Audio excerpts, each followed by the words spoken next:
तो chapter number 7 है 11th class का, इक्विलिब्रियम।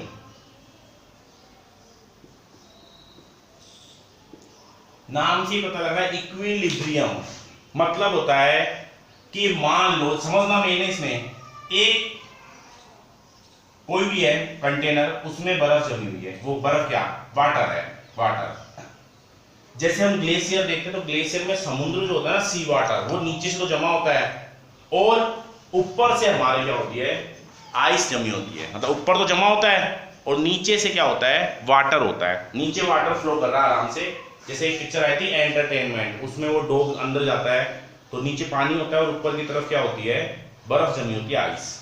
तो वैसे ही यहां पर क्या जमी हुई है, बर्फ जमी हुई है यहां पर, देखो ध्यान देना ये। और नीचे आराम से पानी है, कोई दिक्कत नहीं, वाटर है नीचे जो फ्लो हो रहा है, आराम से बह रहा है।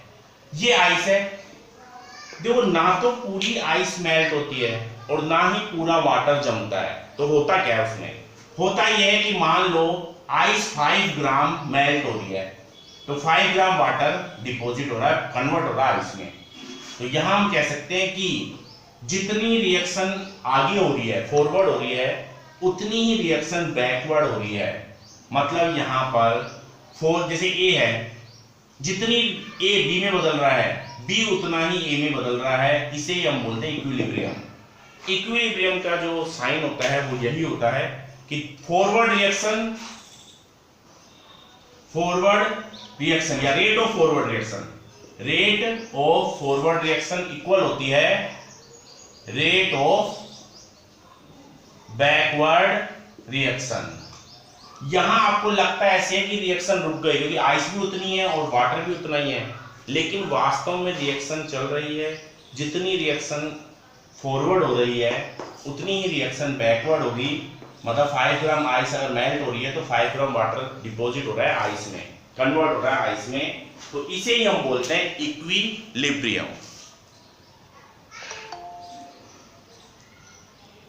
तो सिंपल सी इक्विलिब्रियम की डेफिनेशन हो गई कि रेट ऑफ फॉरवर्ड रिएक्शन और रेट ऑफ बैकवर्ड रिएक्शन जब इक्वल हो जाती है तो हमारे को इक्विलिब्रियम है। अब हम इसे डिस्कस करते हैं कर्व के द्वारा। देखो मान लो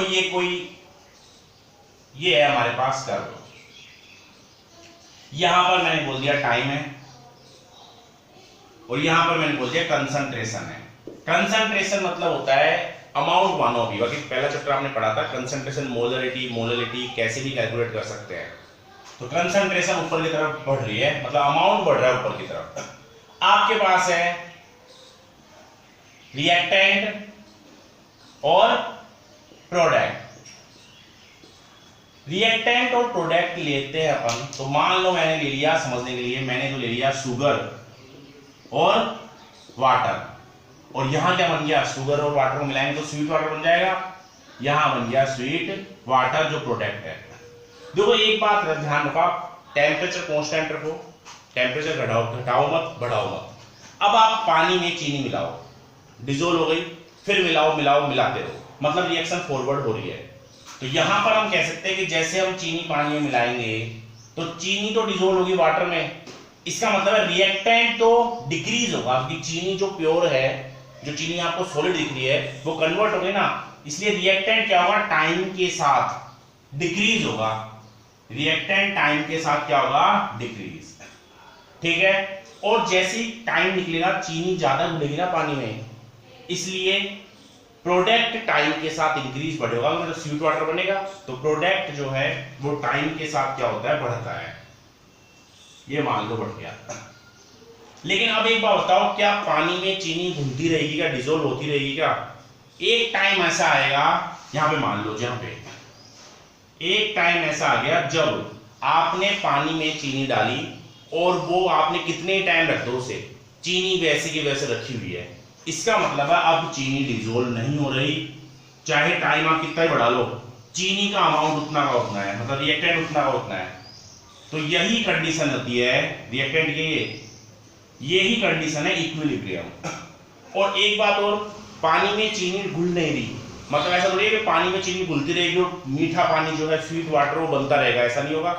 एक टाइम ऐसा आएगा जब चीनी का डिजोल्व होना बंद हो जाएगा, तो स्वीटनेस, वाटर की स्वीटनेस मैक्सिमम हो गई, अब उससे ज्यादा मीठा आप कर नहीं सकते पानी को, तो यहां पर आप चाहे कितने टाइम लगा लो, स्वीट वाटर की मैक्सिमम स्वीटनेस हो गई, तो ये है प्रोडक्ट।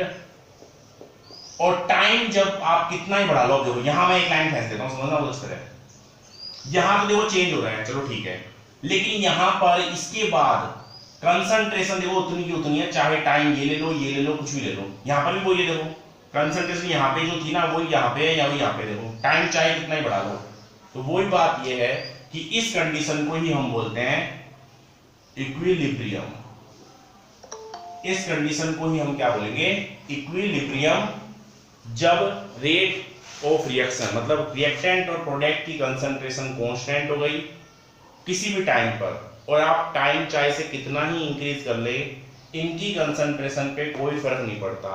अब होता क्या है वास्तव में, होता यह है कि जितनी रिएक्शन, जितना वाटर चीनी में डिसॉल्व हो रहा है, उतनी ही स्वीट वाटर से चीनी वापस बन रही है। तो ये रिएक्शन कैसे हो जाएगी, जितनी रिएक्शन फॉरवर्ड हो रही है उतनी ही रिएक्शन बैकवर्ड हो रही है, तो यहां पर हम कहेंगे इसे इक्विलिब्रियम। तो सिंपल सी लाइन है, टाइम इंक्रीज तो concentration of reactant decrease and concentration of product increase, simple है। बट वन टाइम ऐसा होगा, एक टाइम ऐसा आएगा जब रिएक्टेंट और प्रोडक्ट की कंसंट्रेशन टाइम पर डिपेंड नहीं कर रही, मतलब concentration of reactant and concentration of product not depend on time. This condition is known as equilibrium. यही कंडीशन क्या होगी हमारी, इक्विलिब्रियम कहलाएगी। अब बात आती है कि चलो हमें पता तो लग गया इक्विलिब्रियम क्या चीज है। अब बात आती है कुछ लॉ है इनके, तो सबसे पहले लिखेंगे law of mass action rule. Law of mass action rule ये क्या है, ये कहता है मान लो कोई रिएक्शन है एन, या ऐसे लिख रहा हूं मैं, ए प्लस बी इक्विलिब्रियम हुआ, इक्विलिब्रियम देखो सी प्लस डी और डी। सबसे पहले बात आती है capital A B C D क्या है, ये capital A, capital B, capital C और कैपिटल डी है, ये तो है कंसंट्रेशन। मैं यहां पे कहूंगा कैपिटल ए और कैपिटल बी क्या है, कंसंट्रेशन ऑफ रिएक्टेंट, और कैपिटल सी और कैपिटल डी क्या है, कंसंट्रेशन ऑफ प्रोडक्ट। तो यहां मैं लिखता हूं रेट कांस्टेंट, ध्यान देना रेट कांस्टेंट है, इक्विलिब्रियम पढ़ रहे हैं इसलिए इक्विलिब्रियम कांस्टेंट, इक्विलिब्रियम कांस्टेंट जिसको डिनोट करते हैं के से। इसका रूल बता रहा हूं मैं, इस रूल के अकॉर्डिंग हम कहते हैं कि the ratio concentration of product and concentration of reactant, concentration of product and concentration of reactant is equal to equilibrium constant. The ratio of concentration of product and concentration of reactant is equal to equilibrium constant, ये कहता है law of mass action. लेकिन इसमें एक बात और add करता है वो कि जैसे कंसंट्रेशन ऑफ प्रोडक्ट क्या है, कैपिटल सी और कैपिटल डी, ये तो है, अपॉन कंसंट्रेशन ऑफ रिएक्टेंट क्या है, कैपिटल ए और कैपिटल बी। लेकिन फिर ये एक बात कहता है कि अगर आपके पास यहां कुछ भी नहीं होता, कुछ भी नहीं होता, मान लो इस पे कुछ भी नहीं है या इस पे कुछ भी नहीं है, तो सी का मतलब एक है, तो हम यहां भी कुछ भी नहीं लिखते, तो इसका मतलब यहां पे भी एक ही होता। एक को आप लिखो या मत लिखो कोई फर्क नहीं पड़ता, लेकिन यहां आपको स्मॉल सी दे दिया, यहां पर आपको स्मॉल ए दे दिया, इसका मतलब ये जो आगे है ना स्मॉल, वो यहां पर मोल है इनके, क्या है मोल। तो सी के कितने मोल है, स्मॉल सी, तो जो मोल है उसको आपको ऊपर लिखना है। डी का कितना है, स्मॉल डी, ए का कितना है, स्मॉल ए, और बी का कितना है, स्मॉल बी, ये है स्मॉल बी। मतलब मैं ऐसे कह सकता हूं कि कोई एग्जांपल मैंने लिखा, मान लो ये H2 प्लस I2 मैंने ये लिखा और यहां पे लिख दिया 2HI, ये लिख दिया मैंने। तो मैं यहां पे इक्विलिब्रियम कांस्टेंट क्या होगा, K, ध्यान देना इस पे, क्वेश्चन मान लो ये, तो KC लिख दूं मैं। C क्यों लिखा, क्योंकि मैं यहां पे कंसंट्रेशन की बात कर रहा हूं, इसलिए मैंने यहां पे C लिख दिया। तो कंसंट्रेशन की बात हो रही है, प्रोडक्ट कौन है, HI कितने मोल है, 2, अपॉन रिएक्टेंट कौन है, H2, 1 मोल ही है तो कुछ मत लिखो, और I2 तो ये हो गया इसका इक्विलिब्रियम कांस्टेंट इस इक्वेशन के लिए। कोई डाउट है क्या इसमें? तो एक लाइन लिख लो इसमें, the ratio of concentration of product and concentration of reactant is equal to equilibrium constant. अब एक एग्जांपल और देखते हैं इसी के अकॉर्डिंग।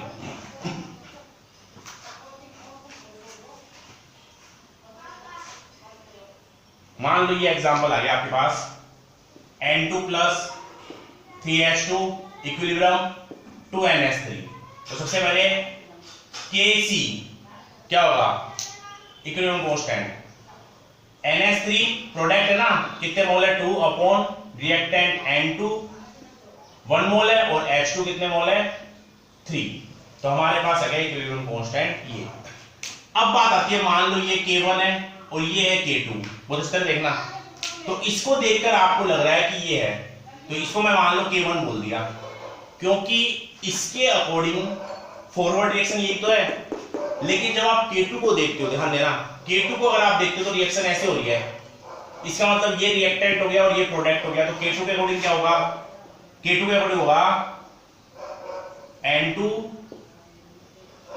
H2 3 upon NH3 2। नीचे वाली बात क्लियर हुई ना सबको?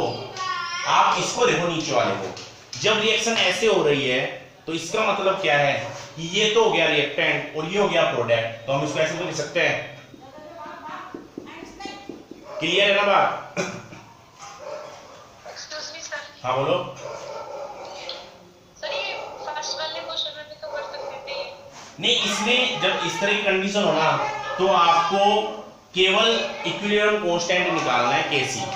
लेकिन ये तो समझने के लिए, मान लो इधर आपको दो चीजें दे दी, K1 और K2 दे दिया। अब दोनों में रिलेशन बताओ तो आप क्या बोलोगे? K1 इसका क्या है? इनवर्स है बिल्कुल, तो इक्वल 1 अपॉन K2। दोनों इनवर्स हो गए, तो ये तो समझाने के लिए लिखा है ये दोनों इक्वेशन। हाँ, लेकिन ऐसे जरूर आ जाता है कई बार कि मान लो आपको दे दे half H2 plus half I2 और फिर आपको दे दे यहाँ पे HI, ये दे दिया। अब आपसे बोला कि निकालो, तो आप बोलोगे Kc डॉट डैश, ये चेंज हो गया नहीं, तो Kc डैश। अब इसमें आपको बैकवर्ड फॉरवर्ड नहीं देखना, आप सिर्फ यही तो इक्वेशन दे दी है, तो इसी को आपको प्रोडक्ट मानना है और इसको रिएक्टेंट। यहां हमने इसके अकॉर्डिंग किया है, लेकिन हम यहां पर कुछ भी नहीं दे रखा, इसलिए हमें इसे ही प्रोडक्ट मानना पड़ेगा। तो HI upon H two the power 1 half होता है, उसको 1 हाफ होता है ना, उसको हम रूट बोलते हैं। तो I टू दी पावर 1/2। तो मुझे बताओ इसमें और इसमें क्या रिलेशन है? इसमें और इसमें क्या रिलेशन हो गया? मैं यहां लिख देता हूं, ढंग से देखना, मैं इसके रिलेशन को यहां लिख देता हूं। आप इन दोनों में अगर रिलेशन पूछते हो तो क्या होगा? Kc, जो Kc डैश है ना, वो Kc का रूट है। देखो रूट कर दो इसका, यही तो आ गया देखो। या फिर ऐसे ही बोल सकते हो Kc इक्वल Kc डैश का होल स्क्वायर। ये ऑब्जेक्टिव क्वेश्चन में पूछ लेते हैं, आपको ये दे देगा दोनों, और आपसे पूछेगा इनमें से कौन सा ऑप्शन सही है। तो आपको दोनों को डायरेक्ट पता होना चाहिए। यहां मैंने K डैश देखो, जब आप इसका रूट करोगे तो ये तो स्क्वायर तो कट जाएगा, ये रूट में आ गया, रूट ही तो होता है 1/2। 1 हाफ जो होता है वो रूट ही तो होता है, तो ये हो गया, ठीक है।